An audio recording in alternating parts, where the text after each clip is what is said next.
While the aerial warfare of World War I is often associated with dogfights and reconnaissance missions, German bombers also played a significant role in targeting Britain during the conflict. The strategic use of German bombers, primarily Zeppelins, brought a new dimension to the war, introducing the threat of aerial bombardment to British soil and leaving a lasting impact on the civilian population. Early aerial warfare. At the outset of World War I, aircraft were primarily employed for reconnaissance purposes, with both sides realizing the potential for gaining an advantage through aerial observations. However, as the war progressed, military strategists on both sides recognized the potential of bombers to disrupt enemy infrastructure and instill fear among civilians. Zeppelins, the silent menace. The German military, seeking to capitalize on technological advancements, introduced Zeppelins, large, rigid airships, as bombers capable of carrying substantial payloads of bombs. These silent giants of the sky became a menacing presence over British cities and coastal areas, conducting nocturnal raids that instilled terror in the civilian population.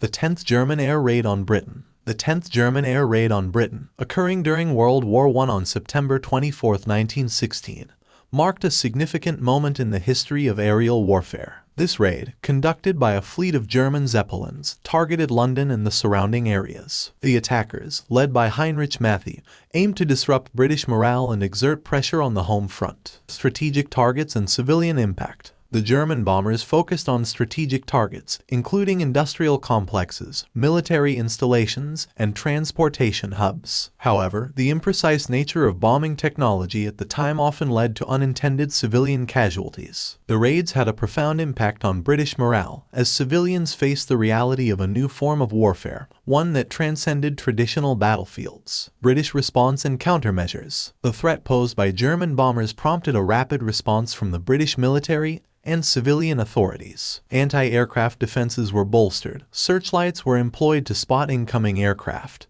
and efforts were made to develop effective fighter planes to intercept the Zeppelins. Despite these countermeasures, the early years of aerial warfare saw limited success in defending against the German bombing raids. Legacy and lessons learned. The German bombers over Britain in World War I left a lasting legacy, influencing the development of air defense strategies and shaping public perceptions of aerial warfare. The terror instilled by the Zeppelin raids contributed to the evolution of air raid precautions, emergency response protocols, and the development of more advanced anti-aircraft technology in subsequent conflicts. The German bombers over Britain during World War I, particularly the Zeppelin raids, marked a pivotal moment in the history of aerial warfare. The 10th German Air Raid on Britain serves as a poignant example of the evolving tactics and technologies that emerged during the conflict. The raids not only brought the war to the home front but also laid the groundwork for the strategic bombing campaigns that would define future conflicts.